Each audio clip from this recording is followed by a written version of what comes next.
This is Team Deliverable 4 for Group 5. You first will hear from me, Summer Sparks, then Linda Chabot, and then lastly John Semantic. The facts in this case are that the plaintiff, John Jinkerson, is the new accountant at Briders Brothers Business Incorporated, and the defendant in this case is Ralph Collins, the financial manager at Briders Brothers Business Incorporated.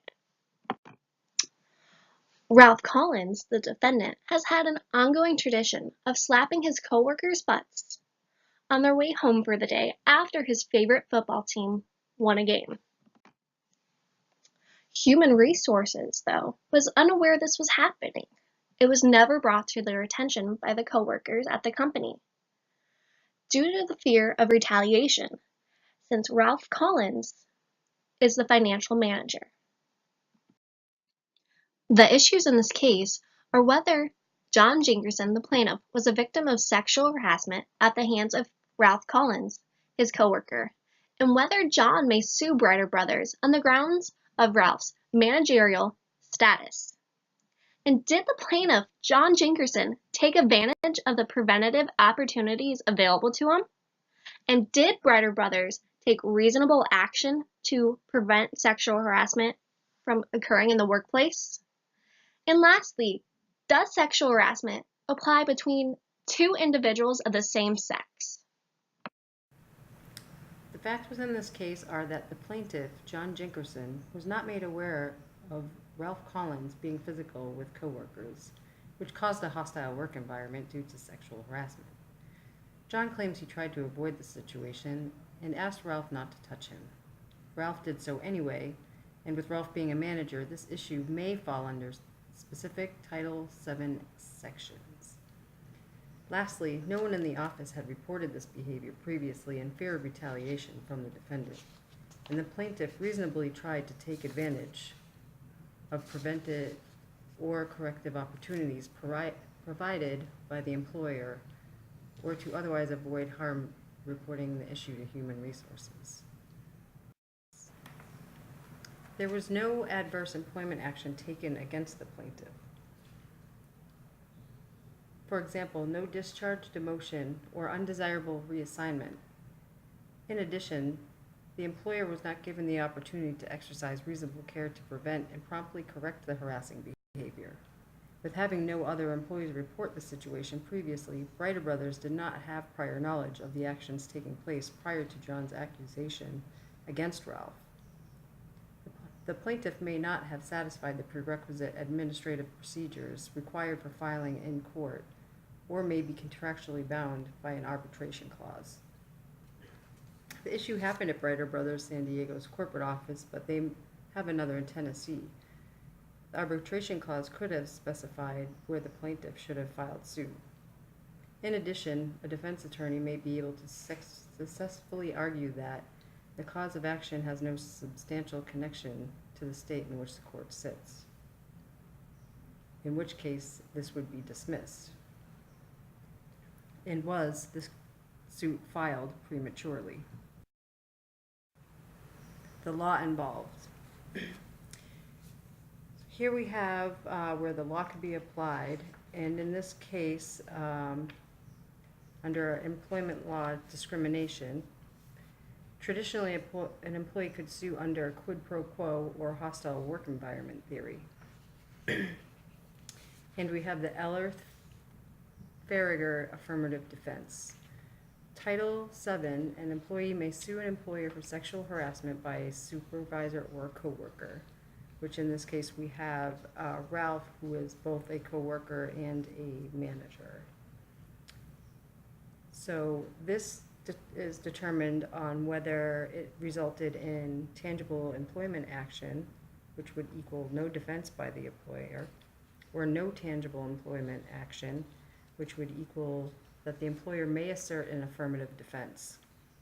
And in this case, did the employer take reasonable care, or did the employee unreasonably fail to take advantage of opportunities?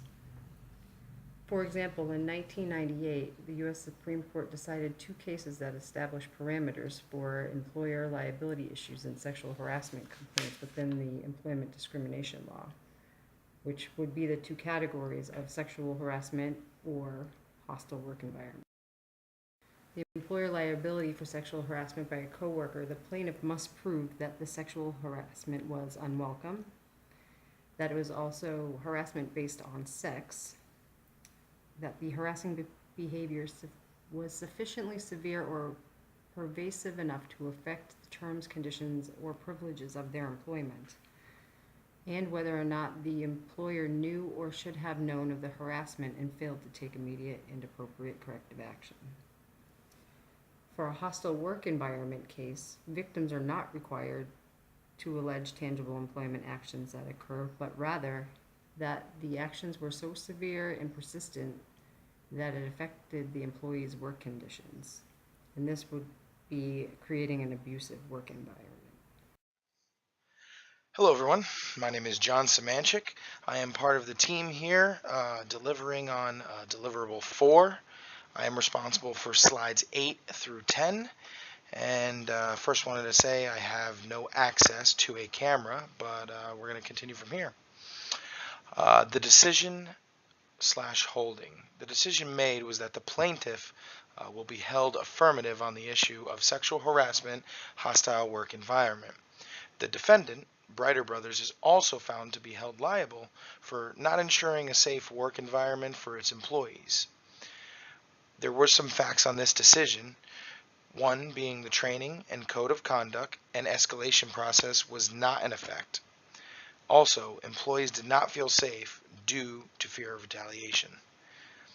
This is what kept the company from preventing and correcting the behavior that happened in the first place by the defendant.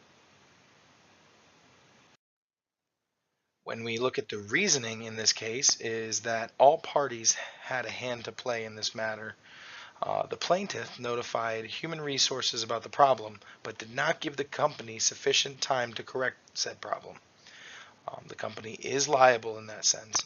The company had no preventative measures in place to prevent problems of this nature. They also have no training or staff education on sexual harassment. The defendant was never asked to correct his behavior by the company, and the defendant who was responsible for the sexual harassment did not face any repercussions. This is what led to the reasoning in the decision of this case. And finally, the team experience. First off, I would like to say this was a great experience working with both of my partners. We have all formulated something that we felt would conclude the team experience slide. As a team, we feel that we collaborated very well. We faced little issue with completing quality work in a timely manner. The main issues our team really faced was scheduling conflicts. We all have lives, we all understand that, but we were able to overcome it by communicating through text, email, anything possible. We were also very flexible and very courteous to each other.